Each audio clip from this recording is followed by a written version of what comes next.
سبحان الذي أسرى بعبده ليلا من المسجد الحرام إلى المسجد الأقصى الذي باركنا حوله لنريه من آياتنا إنه هو السميع البصير صدق الله العظيم وبلغنا رسوله النبي الكريم ونحن على ذلك لمن الشاهدين والشاكرين والحمد لله رب العالمين۔ محبت سے پڑھ لیجئے الصلاۃ والسلام علیک یا سیدی یا رسول اللہ وعلی آلک واصحابک یا سیدی یا حبیب اللہ۔ الصلاۃ والسلام علیک یا سیدی یا رسول اللہ وعلی آلک واصحابک یا سیدی یا حبیب اللہ۔ ایک بار پھر محبت سے پڑھ لیجئے الصلاۃ والسلام علیک یا سیدی یا رسول اللہ وعلی آلک واصحابک یا سیدی یا حبیب اللہ۔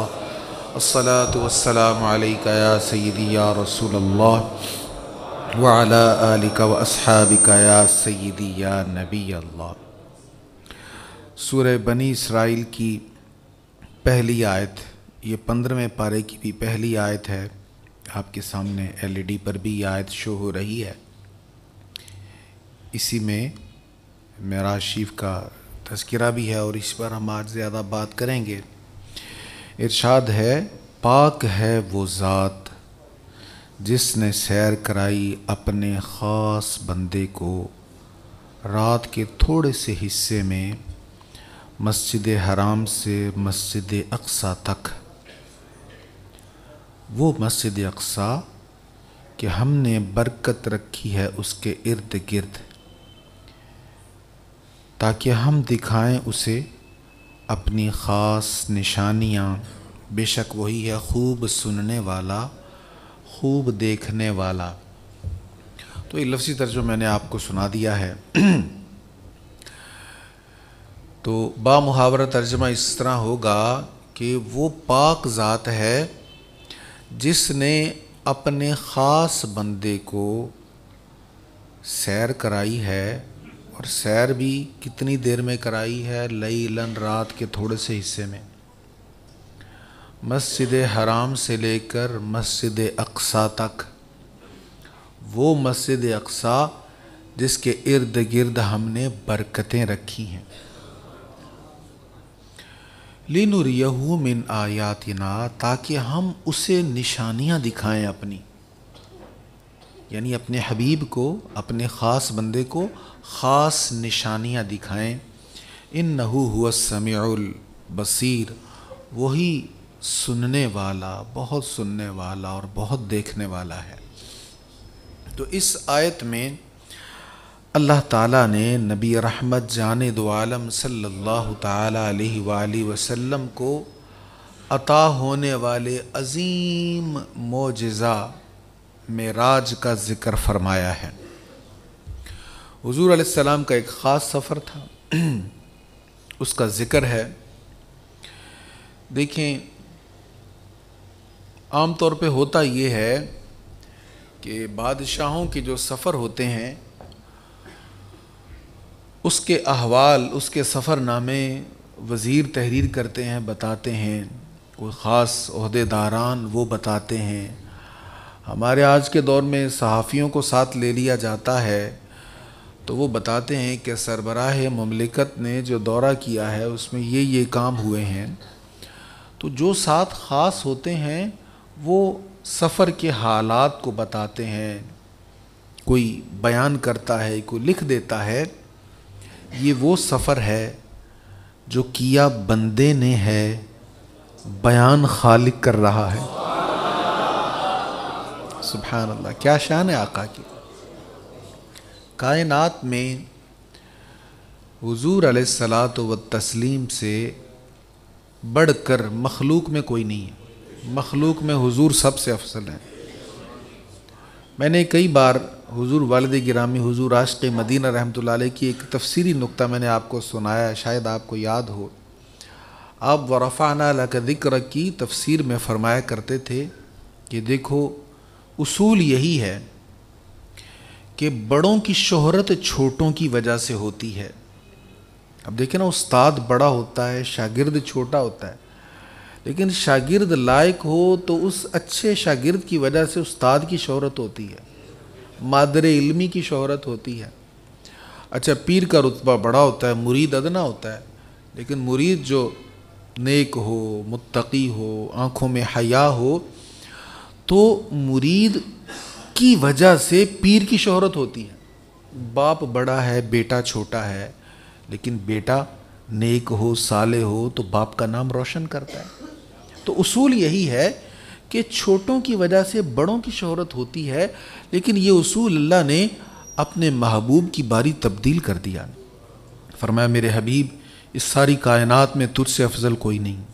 اب ذکر معراج ہے، حضور کی عظمتوں کا تذکرہ ہے، تو اس کو صحابہ نے بھی بیان کیا، جتنا حضور نے بتایا انہوں نے بیان کیا، لیکن سفر میں خاص خاص معاملات کیا ہوئے، کہاں سے چلے، کیسے گئے، یہ خاص تذکرہ خود رب العالمین فرما رہا ہے. فرمایا سبحان، پاک ہے وہ ذات.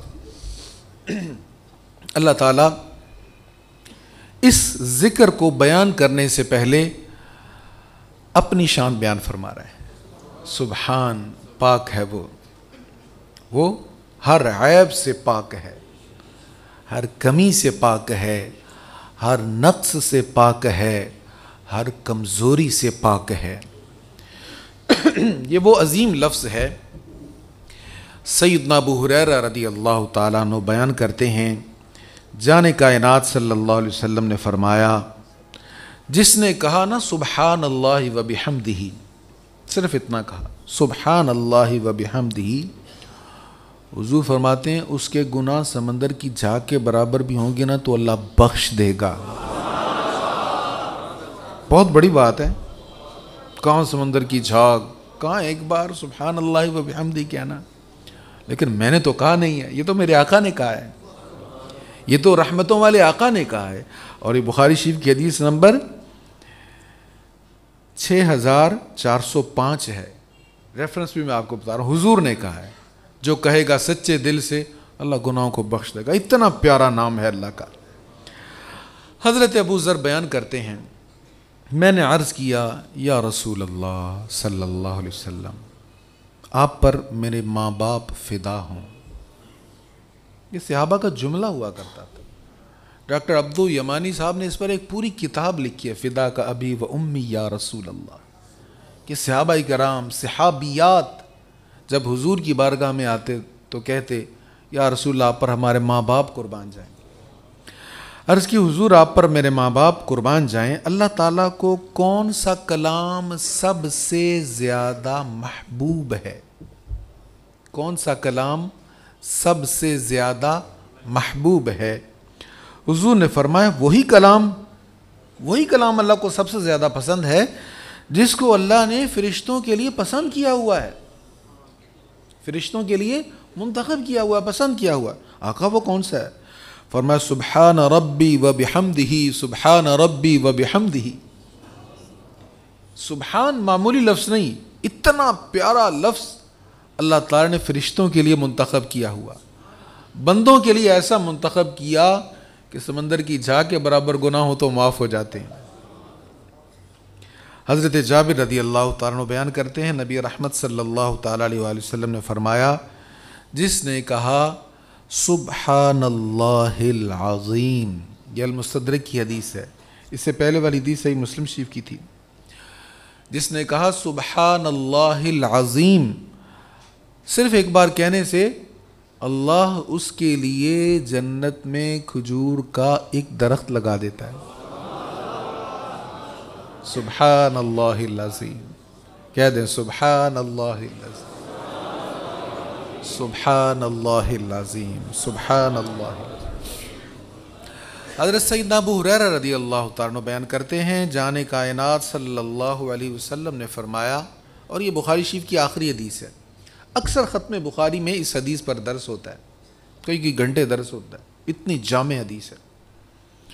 حضور علیہ السلام نے فرمایا دو کلمے ہیں، دو کلمے زبان پر نہایت ہلکے ہیں، کوئی مشکل نہیں زبان سے ادا کرنا، نہایت خفیف، کلمتانی خفیفتان علی اللسان، زبان سے ادا کرنے بڑے ہی آسان ہیں، لیکن ثقیلتان فی المیزان، کل قیامت کے دن جب تولا جائے گا تو میزان پر بڑا وزن ہوگا، ان کا بڑے وزنی ہوں گے۔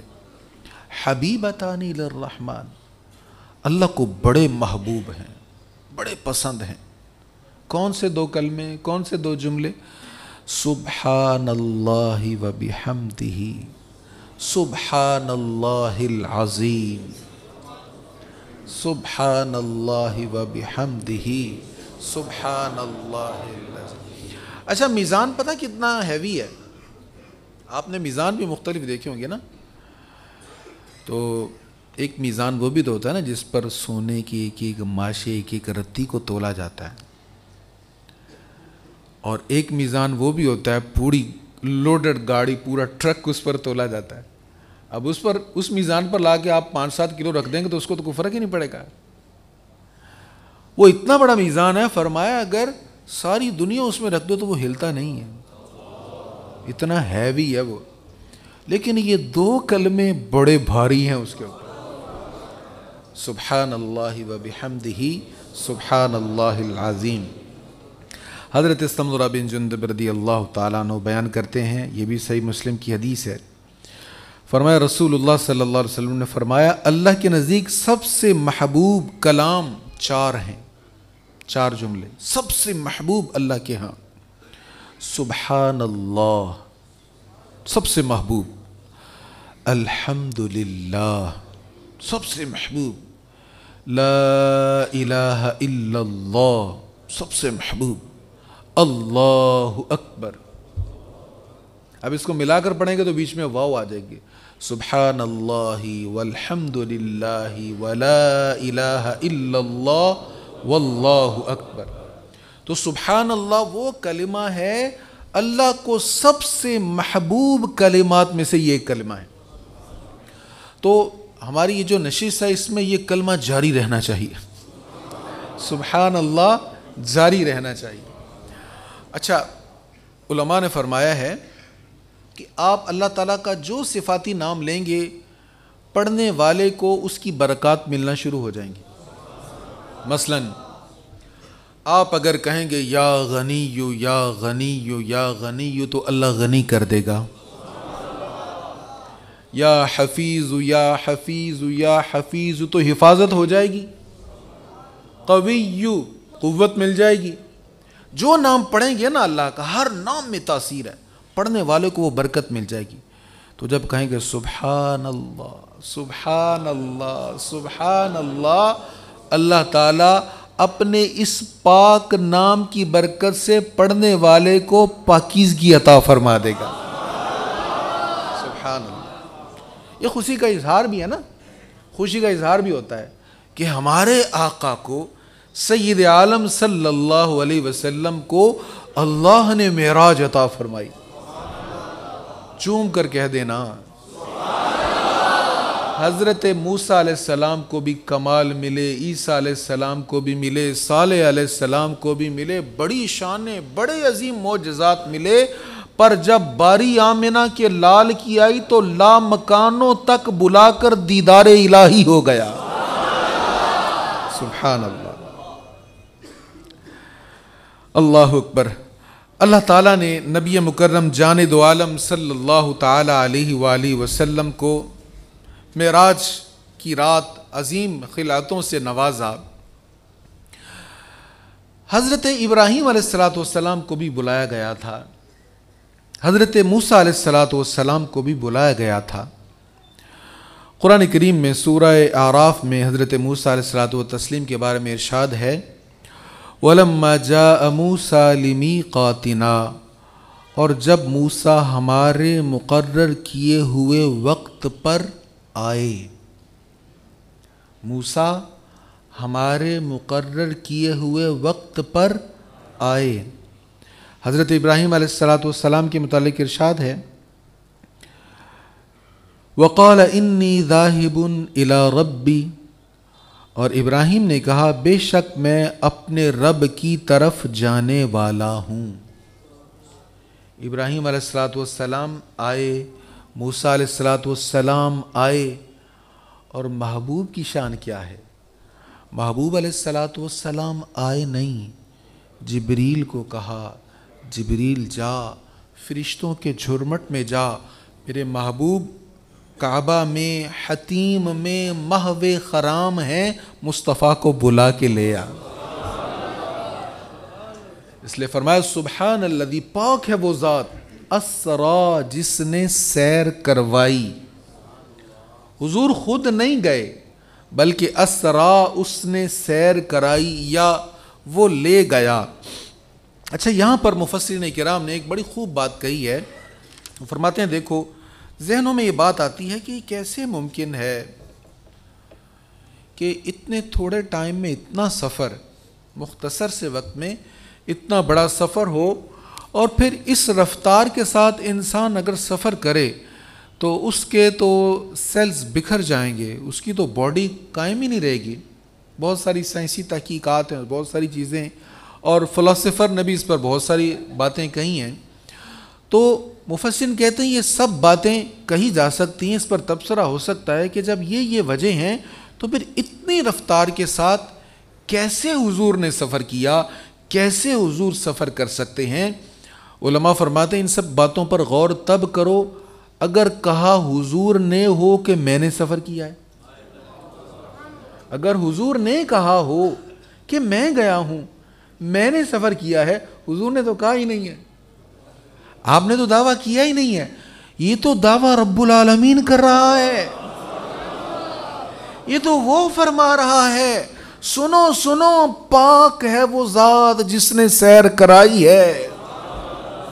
حبیب نے نہیں کہا کہ میں گیا ہوں، انہوں نے نہیں کہا، بلکہ رب کہہ رہا اسرا، میں نے سیر کرائی ہے، میں لے کر گیا ہوں۔ لہٰذا طاقت دیکھنی ہے تو مصطفیٰ کی نہ دیکھو، میری طاقت دیکھو۔ میری شان یہ ہے کہ جب میں کسی چیز کا ارادہ کرتا ہوں تو میں کہتا ہوں کن ہو جا، فیکون، وہ ہو جاتا ہے۔ تو اللہ تعالیٰ نے فرمایا اسرا، میں نے سیر کروائی ہے۔ اچھا، سیر کس کو کروائی ہے؟ بعبدہ، اپنے بندے کو۔ یہاں پر بھی ایک سوال ذہن میں آتا ہے، مفسرین نے اس کو اٹھایا بھی ہے کہ حضور صلی اللہ تعالیٰ علیہ وآلہ وسلم کے بارے میں اللہ تعالیٰ نے یہ فرمایا کہ میں نے سیر کرائی اپنے بندے کو، اسرا برسول ہی کیوں نہیں کہا کہ میں نے اپنے رسول کو سیر کرائی؟ اسرا بنبی ہی کیوں نہیں کہا کہ میں نے نبی کو سیر کرائی؟ یہ بھی تو کہا جا سکتا ہے نا، حضور علیہ السلام نبی ہیں بلکہ امام الانبیاء ہیں، رسول ہیں بلکہ رسولوں میں سب سے افضل ہیں، جیسے کہ 30 پارے کی پہلی آیت میں ہے، آپ رسول ہیں لیکن رسولوں میں بھی آپ سب سے افضل ہیں۔ تو رسول بھی نہیں کہا، نبی بھی نہیں کہا، تو عبد کیوں کہا ہے؟ اس کی ایک وجہ یہ ہے کہ رسول کا معنی کیا ہے؟ رسول ارسال سے ہے نا، ارسال سے، یہ لفظ ہمارے اردو میں بھی بولا جاتا ہے، جیسے ہم کہتے ہیں مراسلہ بھیجا، تو مراسلہ کس کو کہتے ہیں؟ خط کو۔ ارسال کیا، جو چیز بھیجی جائے اس کو کہتے ہیں ارسال۔ تو رسول جس کو اللہ بندوں کی طرف بھیجتا ہے، جو اللہ کی بارگاہ سے اس کے بندوں کے پاس آئے، وہ ہوتا ہے رسول۔ حضور علیہ السلام کے سفر معراج کا جب ذکر ہوا تو اللہ کی طرف سے بندوں کی طرف آنے کا ذکر نہیں تھا، بلکہ بندے کا بندوں میں سے اللہ کی بارگاہ میں جانے کا ذکر تھا، عبد کا ذکر تھا، عبدیت کا ذکر تھا، اس لیے عبد فرمایا۔ حضرت یحییٰ علیہ السلام کے بارے میں قرآن کریم میں ان اللہ یبشرک بیحییٰ مصدقا بکلمۃ من اللہ وسیدا وحسورا، اے زکریا اللہ آپ کو یحییٰ کی بشارت دیتا ہے جو عیسیٰ کلمت اللہ کے مصدق ہوں گے اور سردار ہوں گے اور عورتوں سے بہت بچنے والے ہوں گے۔ تو جناب یحییٰ علیہ السلام کو سید کہا ہے، سردار کہا ہے، حضور کو عبد کہا ہے، اس کی کیا وجہ ہے؟ بڑی خوب بات ہے، آسان ہے، تھوڑی سی توجہ رکھیے گا۔ حضرت یحییٰ کو سید اور آپ کو عبد فرمایا، اس کی وجہ یہ ہے کہ سیادت، سلطنت، مالکیت حقیقت میں اللہ کی صفتیں ہیں۔ آج میں اور آپ دنیا کی بہت ساری چیزوں کے مالک بنے پھرتے ہیں، لیکن حقیقی ملکیت کس کی ہے؟ اللہ کی۔ دنیا میں بڑے بادشاہ آپ کو نظر آئیں گے، پر حقیقی بادشاہت کس کی ہے؟ اللہ کی۔ چھوٹے بڑے سردار بہت نظر آئیں گے آپ کو، حقیقی سردار کون ہے؟ اللہ۔ تو سیادت حقیقت میں اللہ کی ہے، یہ بندے کا حقیقی وصف نہیں ہے۔ بندے کا حقیقی وصف کیا ہے؟ بندہ ہونا۔ بندے کی خوبی کس بات میں ہے؟ کہ وہ بندہ ہو۔ انسان لاکھ خوبیوں کا مالک ہو، لیڈر ہو، قائد ہو، علم والا ہو، فضل والا ہو، دنیا میں ٹھاٹھ باٹھ ہو، اللہ کا بندہ نہیں ہے نا تو کسی کام کا نہیں ہے۔ اور بندگی ہے، عبد ہے، کوئی خوبی نہیں ہے بظاہر، لوگ اس کو کہیں کوئی اہمیت نہیں دیتے، لیکن اللہ کا بندہ ہے تو سب کچھ ہے۔ اس لیے محبوب کریم علیہ السلام کو عبد فرمایا ہے۔ اب یہاں بڑی مزے کی ایک بات ہے، حضور علیہ السلام کو عبد تو کہا ہے، لیکن صرف عبد نہیں کہا، بندہ کہا ہے، صرف بندہ نہیں کہا، بلکہ عبد ہی کہا ہے۔ اس کا کیا مطلب؟ اللہ یہ فرما رہا ہے کہ یہ میرے خاص بندے ہیں، عبد ہیں، لیکن صرف عبد نہیں ہیں بلکہ میرے خاص بندے ہیں۔ سبحان اللہ۔ سنیے قرآن مجید فرقان حمید میں اللہ تعالیٰ حضور علیہ السلام کو جہاں بھی عبد فرمایا، صرف عبد نہیں فرمایا، صرف بندہ نہیں کہا، بلکہ اپنا بندہ کہا ہے، میرا بندہ کہا ہے، اپنا خاص بندہ کہا ہے۔ سورہ کہف میں ارشاد ہے، پہلی آیت، الحمد للہ الذی انزل علی عبدہ الکتاب، اللہ ہی کے لیے سب تعریفیں ہیں جس نے اپنے بندے پر کتاب نازل فرمائی۔ اسی طرح سورہ زمر میں ارشاد ہے، أَلَيْسَ اللَّهُ بِكَافٍ عَبْدَهُ، کیا اللہ اپنے بندے کے لیے کافی نہیں ہے؟ تو حضور علیہ السلام کو صرف بندہ نہیں کہا، اپنا بندہ کہا ہے۔ اقبال کا ایک بڑا خوبصورت شعر ہے، عبد دیگر عبدہو چیز دیگر۔ اس کا مطلب ہے کہ بندہ اور چیز ہے اور اس کا بندہ ہونا یہ اور چیز ہے۔ ایک ہے بندہ اور ایک ہے اس کا بندہ، اس کا بندہ۔ ما سراپا انتظارو منتظر۔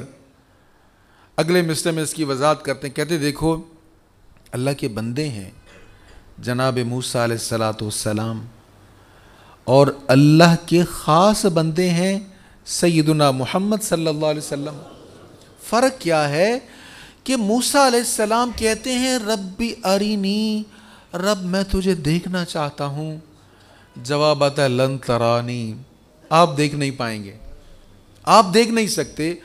اور یہ خاص بندے ہیں ام ہانی کے گھر میں یا حتیم کعبہ میں محو خرام ہیں، جبریل آ کے پیغام دیتے ہیں اللہ کریم بلا رہا ہے۔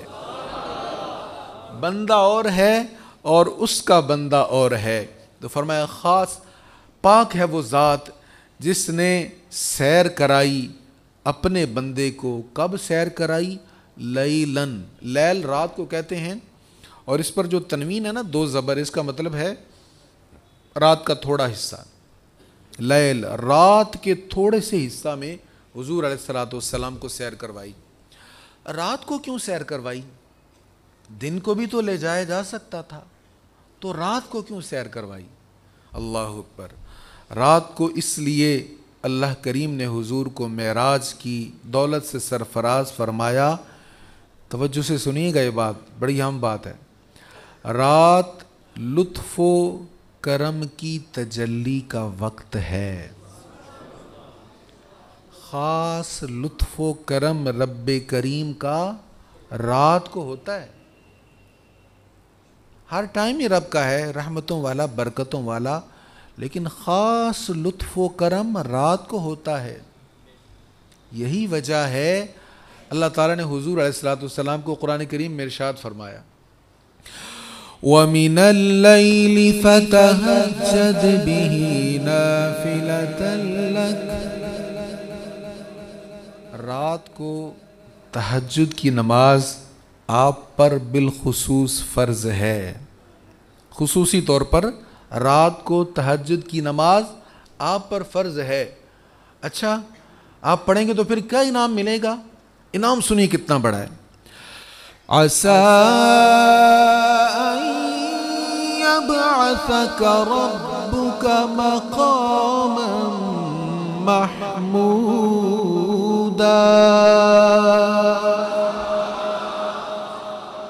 حبیب، آپ تہجد پڑھیے، رات کے پچھلے پہر اٹھ کر نوافل پڑھیے، ان قریب آپ کا رب آپ کو مقام محمود عطا فرمائے گا. مقام محمود، رات کے نفلوں کی برکت دیکھیں. آپ کا رب مقام محمود عطا فرمائے. مقام محمود کیا ہے؟ وہ مقام کہ تمام اولین و آخرین آپ کی تعریف کر رہے ہوں گے. تمام اولین و آخرین. بلکہ بڑی خوب بات کہی ہے برادر اعلیٰ حضرت نے. کہتے ہیں دیکھو اللہ تعالیٰ تو ہر چیز پر قادر ہے. وہ چاہے تو ایک سیکنڈ کے کروڑویں حصے میں سب کا حساب لے سکتا ہے. تو قیامت کا اتنا طویل دن کیوں بنایا؟ اتنا طویل دن قیامت کا کیوں بنایا؟ وہ کہتے ہیں اس لیے کہ حضور کو مقام محمود عطا کرنا ہے اور تمام اولین و آخرین کو مقام محمود دکھانا ہے.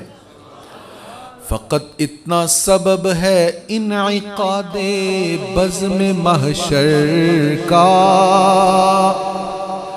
فقط اتنا سبب ہے انعقاد بزم محشر کا کہ ان کی شان محبوبی دکھائی جانے والی ہے.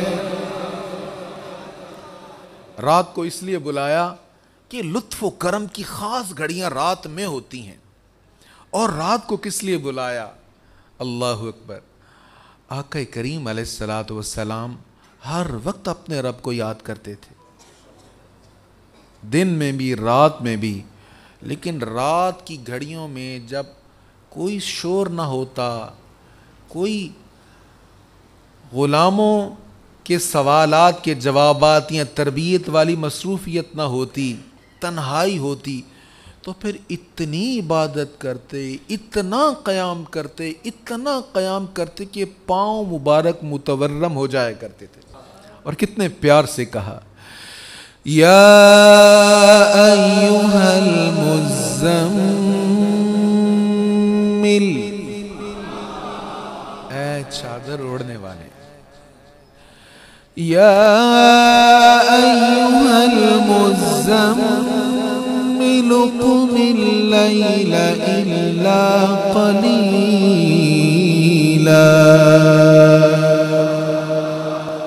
اے میرے پیارے حبیب، اے چادر مبارک اوڑھنے والے، راتوں کا قیام تھوڑا سا کم کر دیجئے. ام المومنین کہتی ہیں میں نے عرض کی حضور آپ اتنا قیام کرتے ہیں، اتنی عبادت کرتے ہیں، اللہ نے آپ پر اتنی رحمتیں برسا دی ہیں. لِيَغْفِرَ لَكَ اللَّهُ مَا تَقَدَّمَ مِن ذَنبِكَ وَمَا تَأَخَّرَ. یہ آیت آپ کو عطا فرما دی ہے، اتنا کچھ آپ کو مل گیا، پھر آپ اتنا طویل قیام کرتے ہیں. آپ نے فرمایا عائشہ کیا میں اپنے رب کا شکر گزار بندہ نہ بنوں؟ کیا مطلب؟ جب جب اللہ تعالیٰ کی عنایتیں ہوں، نوازشیں ہوں، عبادت بڑھا دینی چاہیے. تو حضور علیہ السلام راتوں کو قیام فرماتے تھے، عبادت کرتے تھے، اس لیے رات کو آپ کو بلایا گیا. اور رات کا سفر مخفی بھی ہوتا ہے. رات کے معمولات عام لوگوں سے مخفی ہوتے ہیں. اب ہمارے ہاں تو رات اور دن میں کوئی ڈفرینس ہی نہیں رہا، اور حالات ایسے ہو گئے کہ اندھیرے میں بھی ہر چیز کی جاسوسی ہو رہی ہوتی ہے۔ تو حضور علیہ الصلوۃ والتسلیم کا وہ جو دور تھا، اس دور میں راتوں کے معاملات لوگوں سے مخفی ہوتے تھے۔ اب دن کو اگر حضور تشریف لے جاتے، لوگ بہت سارے دیکھ رہے ہوتے، اب دیکھنے والوں کو پتہ چل جاتا، یقین ہو جاتا آپ واقعی تشریف لے جا رہے ہیں، تو رات کو سب سے مخفی رکھا تاکہ جو ایمان والے ہیں وہ تصدیق کریں، اور رات کی تصدیق، اندیکھی چیز کی تصدیق چونکہ مشکل ہے، تو مشکل چیز کی جب تصدیق کریں گے تو اجر و ثواب بھی زیادہ ملے گا۔ اسی لیے کہا نا جناب ابو بکر صدیق نے، جب پوچھا گیا تم مانتے ہو کہ رات کے تھوڑے سے حصے میں مسجد حرام سے مسجد اقصی تک چلے گئے اور پھر ہو کر آ بھی گئے، جو 30 دنوں کا سفر ہے یا چند ہفتوں کا سفر ہے؟ انہوں نے کہا کوئی کہے تو میں نہیں مانوں گا، میرا مصطفیٰ کہے تو مانوں گا، میں تصدیق کرتا ہوں، انہوں نے جو کہا ہے سچ کہا ہے۔ تو فرمایا رات کے تھوڑے سے حصے میں ہم نے سیر کرائی۔ کہاں سے آغاز ہوا؟ مسجد حرام سے۔ حضور علیہ الصلوۃ والسلام حضرت ام ہانی کے گھر میں قیام پذیر ہیں۔ ایک روایت یہ ہے یہاں پہ فرشتے آئے، اور پھر اگلی رات میں پھر فرشتے آئے۔ اب حضور علیہ السلام حتیم کعبہ میں محو خرام ہیں، فرشتے آئے، حاضر ہوئے، پیغام سنایا، حضور علیہ السلام بیدار ہوئے، تو حضرت سیدنا جبریل امی علیہ الصلوۃ والسلام نے حضور علیہ السلام کے حلق کے نیچے سے لے کر ناف تک سینہ مبارک چاک کیا، کسی چھری چاقو سے نہیں، انگلی مبارک ایسے پھیری، چاک ہو گیا، قلب اتھر کو باہر نکالا اور اس کو دھویا، زمزم شریف سے دھویا، دھو کر پھر واپس رکھا، پھر حکمت و ایمان سے، نور سے لبریز ایک تشت سینے میں انڈیل دیا، سینہ مبارک بند کر دیا گیا۔ اوپن ہارٹ سرجری کا تصور یہاں سے ملا ہے۔ میرے آقا کریم علیہ الصلوۃ والسلام کا مسجد حرام سے سفر شروع ہو گیا۔ یہاں سے سفر شروع ہے کدھر؟ مسجد اقصی کی طرف۔ براق پر آپ سوار ہیں، بڑی تیز رفتاری کے ساتھ سفر ہے، لیکن اس تیز رفتاری کے باوجود نگاہ مصطفیٰ کا عالم یہ ہے، حضور علیہ السلام گزر رہے ہیں، گزرتے گزرتے کہتے ہیں رفتار کتنی ہے، جہاں نگاہ پہنچتی ہے وہاں براق کا قدم ہوتا ہے، اتنی رفتار ہے، لیکن نگاہ مصطفیٰ کا کمال یہ ہے، کہتے میں نے اڑتے ہوئے دیکھا، اتنی رفتار سے میں جا رہا تھا تو میری نگاہ زمین پر ہے، میں زمین کو دیکھ لیتا ہوں، زمین کے اندر قبر کس کی ہے یہ بھی دیکھ لیتا ہوں، قبر والا کر کیا رہا ہے یہ بھی دیکھ لیتا ہوں۔ کہتے میں نے دیکھا موسیٰ علیہ السلام اپنی قبر میں ہیں، کھڑے ہو کر صلوات پڑھ رہے ہیں۔ موسیٰ علیہ السلام کو دیکھا میں نے، صلوات پڑھ رہے ہیں۔ اب صلوات کا معنی نماز کیا جاتا ہے عام طور پر، یہ بھی ٹھیک ہے معنی کہ کھڑے ہو کر نماز پڑھ رہے ہیں، حضور نے دیکھ لیا، اور صلوات کا معنی یہ بھی تو کیا جاتا ہے نا، درود، ان اللہ و ملائکتہ یصلون، تو یہ بھی تو صلوات ہے نا۔ تو یہ بھی علماء نے معنی کیا ہے کہ موسیٰ علیہ السلام کو بھی پتا تھا کہ حضور کی سواری کے گزرنے کا وقت ہے، عرش والوں کو پتا ہے، فرش والوں کو پتا ہے، سب کو پتا ہے، جنتوں کو سجا دیا گیا ہے، حور و غلمان نے تیاریاں کر لی ہیں، تو جناب کلیم اللہ کو بھی تو پتا ہے نا کہ حضور کی سواری کا گزر ہے۔ تو جب حضور کی سواری کا گزر ہوا تو جناب موسیٰ کلیم اللہ کھڑے ہو گئے اور حضور پر صلاۃ و سلام پڑھنے لگ گئے۔ اللہ اکبر۔ اور حضور علیہ الصلوۃ والسلام کتنی بلندی پر جا رہے ہیں، اور وہاں جاتے جاتے ہوئے بھی زمین کے باطن میں کون کیا کر رہا ہے اس کو دیکھ لیتے ہیں۔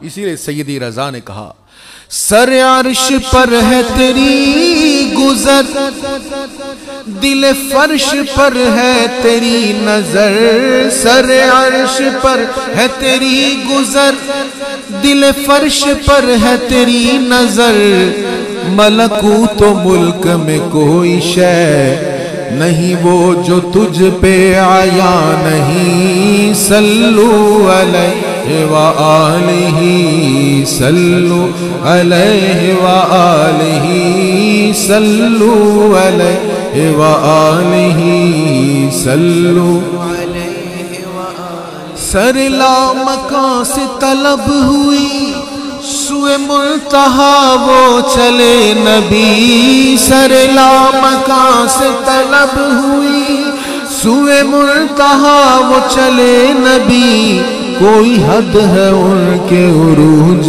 کی، بلغ العلا بکمالہ، کوئی حد ہے ان کے عروج کی، بلغ العلا بکمالہ، سب کہہ دو کوئی حد ہے ان کے عروج کی، کوئی حد ہے ان کے عروج کی، کوئی حد ہے ان کے عروج کی، بلغ العلا بکمالہ، وہی لامکاں کے مکین ہوئے۔ لامکان میں کوئی مکین ہو نہیں سکتا، انسان جہاں ٹھہرتا ہے جہاں جاتا ہے وہ مکان ہوتا ہے، وہ کچھ جگہ ہوتی، لیکن حضور وہ ہیں جو لامکان کے مکین ہو گئے۔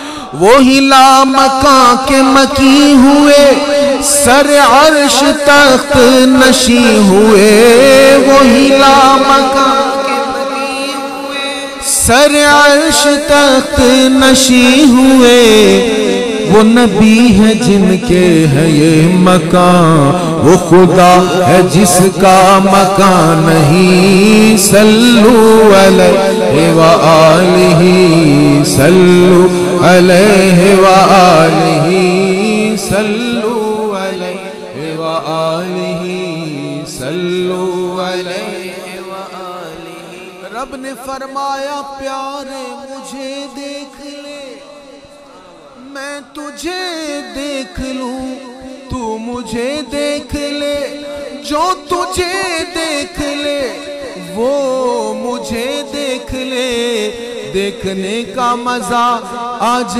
کی رات ہے، دیکھنے کا مزہ آج کی رات ہے۔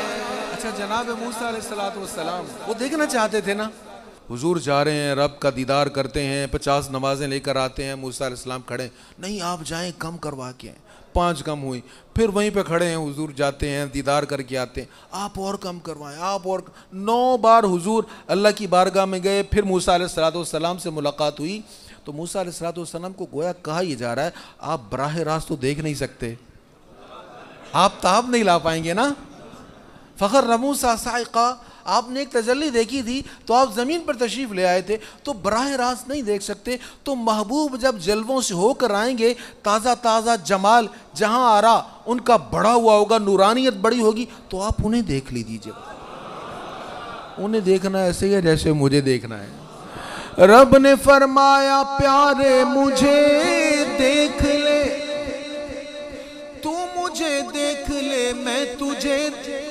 تجھے دیکھ لوں، تو مجھے دیکھ لے، اور جو تجھے دیکھ لے وہ مجھے دیکھ لے، دیکھنے کا مزہ آج کی رات ہے، دیکھنے کا مزہ آج کی رات ہے، کوئی حد ہے ان کے عروج کی، بلغ العلا بکمالہ، کوئی حد ہے ان کے عروج کی، بلغ العلا بکمالہ، کوئی حد ہے ان کے عروج کی، بلغ العلا بکمالہ۔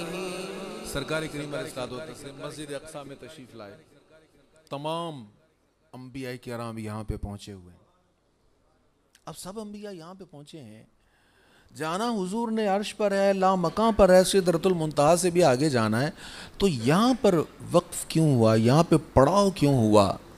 اس لیے کہ تمام انبیاء کرام علیہ السلام سے پرومس لیا گیا تھا، ان سے وعدہ لیا گیا تھا، وَإِذْ أَخَذَ اللَّهُ مِيثَاقَ النَّبِيِّينَ لَمَا آتَيْتُكُم مِّن كِتَابٍ وَحِكْمَةٍ۔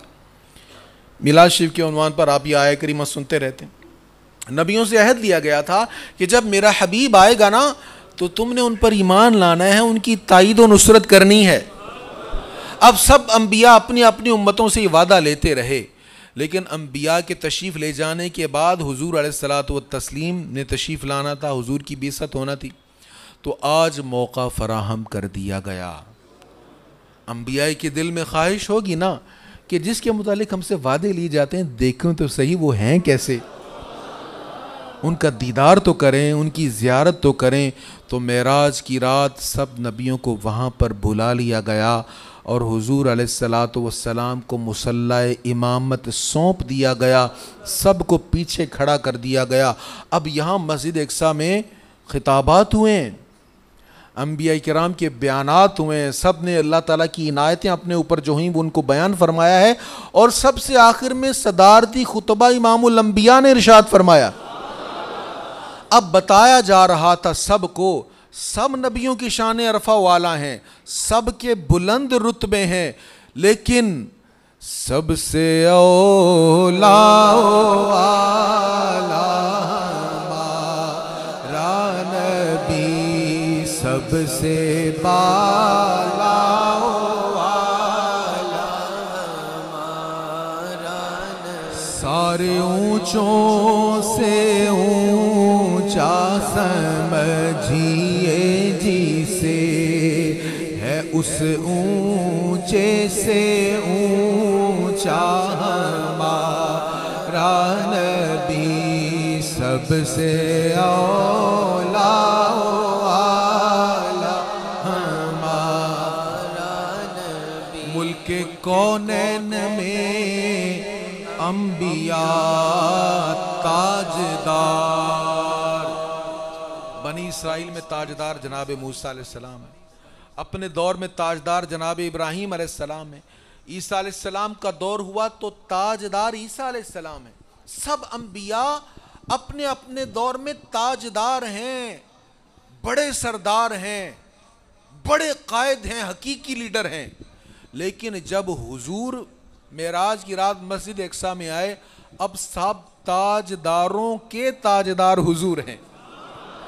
ملک کونین میں انبیاء تاجدار، ملک کونین میں انبیاء تاجدار، ملک کونین میں انبیاء تاجدار، ان تاجداروں کا آقا ہمارا نبی، تاجداروں کا آقا ہمارا نبی، سب سے اولا اعلیٰ ہمارا نبی، سب سے بالا والا ہمارا نبی۔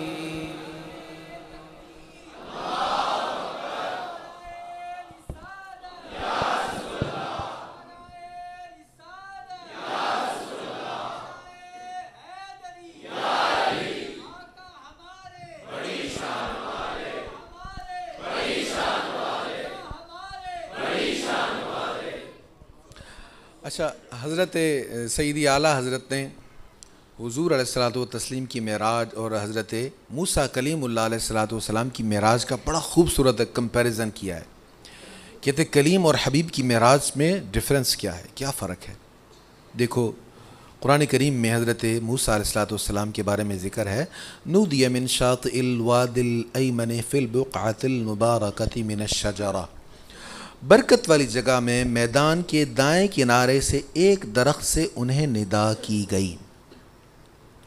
موسیٰ علیہ السلام کو برکت والی جگہ، اسی زمین پر ہی، دھرتی پر برکت والی جگہ ہے، اور وہاں پہ ایک درخت تھا، اس درخت کے پاس دائیں کنارے سے انہیں اللہ تعالیٰ نے پکارا، ان سے ندا کی۔ تو یہ موسیٰ علیہ السلام کی معراج ہے، اور حضور علیہ السلام کی معراج کیا ہے؟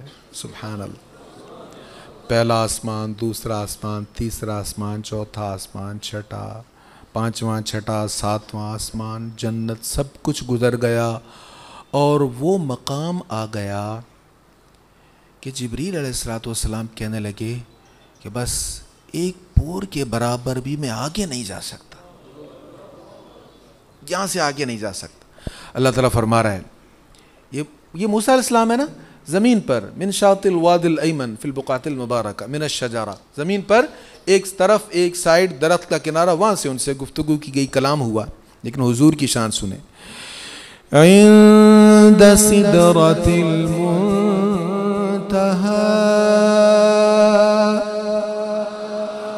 عندہا جنت المأوی سدرۃ المنتہا کے پاس، اس کے پاس جنت المأوا ہے۔ اچھا پھر کلام کا فرق ہوتا ہے نا، کبھی کوئی خاص ملاقات ہوتی ہے لیکن وہ جو بھی باتیں ہوتی ہیں وہ سب کے سامنے ہوتی ہے، پریس کانفرنس کی صورت میں آپس میں ہر چیز شیئر کر دی جاتی، کچھ بھی خفیہ نہیں ہوتا، پوشیدہ نہیں ہوتا۔ اور کچھ باتیں کسی کے ساتھ کچھ ملاقات وہ خاص ہوتی ہے، بس وہ آپس میں جن کی بات ہوئی انہی تک محدود ہوتا ہے معاملہ۔ اب جو گفتگو، جو کلام اللہ نے حضرت سیدنا موسیٰ کلیم اللہ علیہ السلام کے ساتھ فرمایا، وہاں ارشاد کیا ہے، وَأَنَا اخْتَرْتُكَ فَاسْتَمِعْ لِمَا يُوحَىٰ إِنَّنِي أَنَا اللَّهُ لَا إِلَهَ إِلَّا أَنَا فَاعْبُدْنِي وَأَقِمِ الصَّلَاةَ لِذِكْرِي۔ اللہ نے فرمایا اور میں نے تجھے پسند کیا تو اب اسے غور سے سن جو وحی کی جاتی ہے، بے شک میں ہی اللہ ہوں، میرے سوا کوئی معبود نہیں، تو میری عبادت کر اور میری یاد کے لیے نماز قائم رکھ۔ اب یہ وہ ارشاد ہے جو ہر کسی کو ہے، ہمیں بھی یہ ارشاد فرمایا گیا بھئی اللہ کی بات کرنی ہے، وَقَضَىٰ رَبُّكَ أَلَّا تَعْبُدُوا، اللہ کی بات کرنی ہے، اللہ کے ساتھ کسی کو شریک نہیں ٹھہرانا۔ تو ہمیں بھی یہ حکم ہے، ہر کسی کو یہ حکم ہے۔ اور اللہ تعالیٰ نے بتا دیا کہ میں نے موسیٰ سے جب کلام کیا تھا تو میں نے کیا کہا تھا، لیکن جب حضور علیہ السلام سے کلام ہوا تو وہ کیا باتیں ہوئیں، ارشاد ہے فَأَوْحَىٰ إِلَىٰ عَبْدِهِ مَا أَوْحَىٰ، پھر اس نے اپنے خاص بندے کی طرف وحی فرمائی جو اس نے وحی فرمائی۔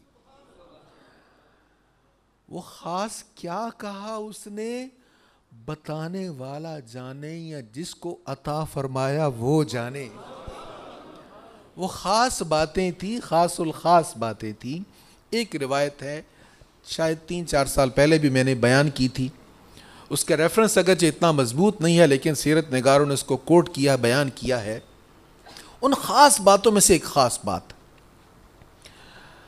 ایک دن نبی پاک علیہ السلام نے دریائے کرم جوش میں تھا تو حضور علیہ السلام نے سیدہ عائشہ صدیقہ رضی اللہ تعالیٰ عنہا سے فرمایا، مانگ کیا مانگتی ہے؟ حضور علیہ السلام مالک کونین ہیں، مالک کونین ہیں، گو پاس کچھ رکھتے نہیں، دو جہاں کی نعمتیں ہیں ان کے خالی ہاتھ میں۔ امام بخاری نے متعدد بار یہ حدیث بیان کی ہے، حضور نے فرمایا میں تقسیم کرتا ہوں، میرا رب مجھے عطا فرماتا ہے، بلکہ ایک جگہ فرمایا انا قاسم، تقسیم بھی میں کرتا ہوں، انا خازن، خزانے ہیں بھی میرے پاس، واللہ یوتی، اللہ مجھے عطا فرماتا رہتا ہے۔ تو حضور علیہ السلام اللہ کی تمام عطائیں تقسیم حضور کرتے ہیں، قاسم حضور ہیں۔ تو حضور صلی اللہ تعالی علیہ وسلم فرما سکتے ہیں، حضرت ربیہ سے نہیں کہا تھا سل ربیہ، ربیہ مانگ کیا مانگتا ہے؟ حضور اسألک مرافقتک فی الجنہ، جنت میں آپ کا ساتھ چاہیے، حضور علیہ السلام نے عطا فرما دیا تھا۔ تو ام المومنین سے پوچھا تو وہ کہنے لگی حضور مجھے آپ اجازت دیں، میں ذرا سوچ کر آپ سے پھر مانگوں گی، سوچ کر مانگوں گی۔ حضور نے فرمایا چلو یہ بھی اجازت ہے۔ آپ سیدنا صدیق اکبر اپنے ابا حضور کی بارگاہ میں گئیں، جا کے کہا ابا جی مجھے یہ بتائیں، حضور نے مجھے یہ کہا ہے تو کیا مانگوں حضور سے؟ حضور نے اجازت دی، فرمایا اچھا، حضور نے فرمایا تو پھر تم جاؤ، جا کر کہنا آقا جب قرب خاص ہوا تھا، فَأَوْحَىٰ إِلَىٰ عَبْدِهِ مَا أَوْحَىٰ، جب راز و نیاز ہوا تھا اس میں سے کوئی خاص چیز مجھے عطا فرما دیں۔ کیا رب نے کہا؟ اللہ نے کیا فرمایا تھا؟ ام المؤمنین آ گئیں حضور کی بارگاہ میں، سوال کیا حضور جو آپ نے کہا تھا مانگو کیا مانگتوں، میرا یہ سوال ہے مجھے بتائیں، قرب خاص کی باتوں میں سے کوئی خاص بات بتائیں۔ حضور نے فرمایا، سوال سنتے حضور نے فرمایا چونک کر، لگتا ابو بکر سے پوچھ کر آئی۔ ابو بکر حضور کے مزاج شناس تھے اور حضور ابو بکر کے مزاج شناس تھے۔ ایسی بہت ساری روایت ہیں کہ حضور نے کوئی بات فرمائی کسی کو نہیں سمجھ لگی، حضرت ابو بکر جان گئے۔ حضور نے فرمایا نا کہ اللہ نے ایک بندے کو اجازت دی ہے، چاہے تو زمین پر رہ لے چاہے تو اس کے پاس آ جائے، لوگ سوچ میں پڑ گئے کیا بات ہوگی، حضرت ابو بکر رونے لگ گئے۔ لوگوں نے پوچھا تم کیوں رو رہے؟ کہا وہ بندہ کوئی اور نہیں حضور خود ہیں۔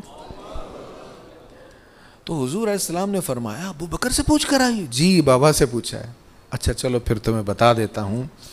ان خاص باتوں میں ایک خاص بات یہ تھی، میرے رب نے فرمایا، اب سن لیجئے گا،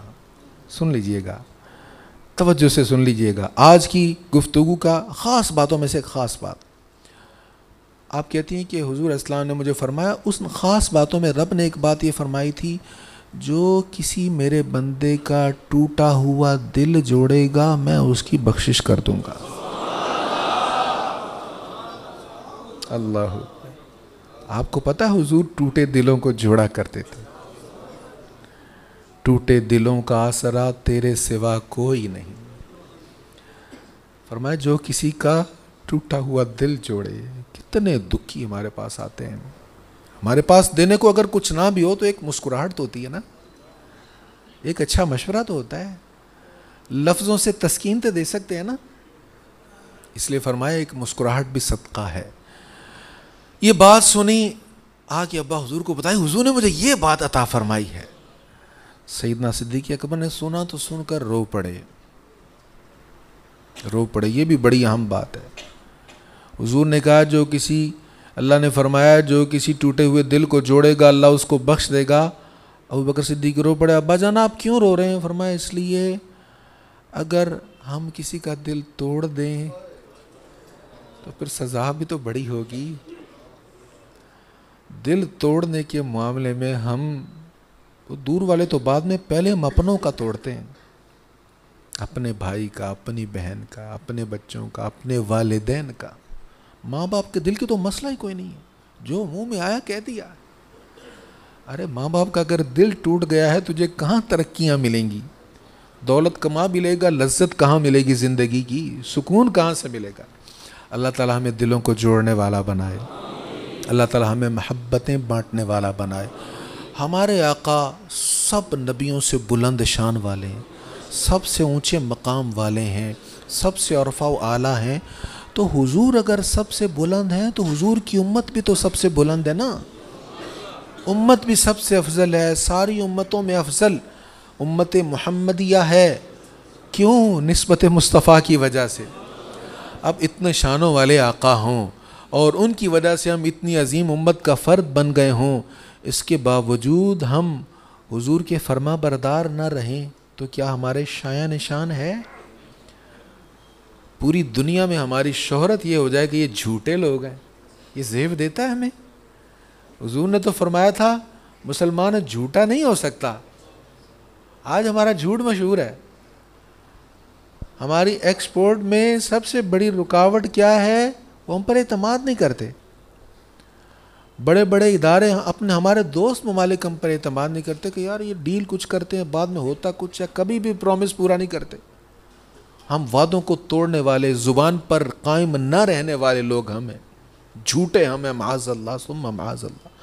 ہمارے آقا کریم علیہ السلام نے کبھی زندگی میں جھوٹ نہیں بولا تھا، ہمیشہ سچ بولا کرتے تھے، کبھی نازیبہ گفتگو نہیں فرمائی تھی، کبھی کسی کو تکلیف نہیں پہنچائی تھی میرے آقا نے۔ سرکار کریم علیہ السلام کے بارے میں ام المومنین فرماتی ہیں کہ حضور علیہ السلام ہمیشہ اپنا حق معاف کر دیا کرتے تھے، اپنے حق کی خاطر حضور نے کبھی تلوار بلند نہیں فرمائی تھی، صرف اللہ کی حدود کو قائم کرنے کے لیے آپ نے تلوار بلند فرمائی تھی۔ تو سرکار کریم علیہ السلام کے ہم غلام ہیں، حضور کے ہم امتی ہیں، تو جس امت کے نبی اتنی شان والے ہیں، امت کو بھی یہ لازم ہے کہ اس نبی کے شایان نشان کام کریں اور ان کے شایان نشان امتی ہونے کا حق ادا کریں۔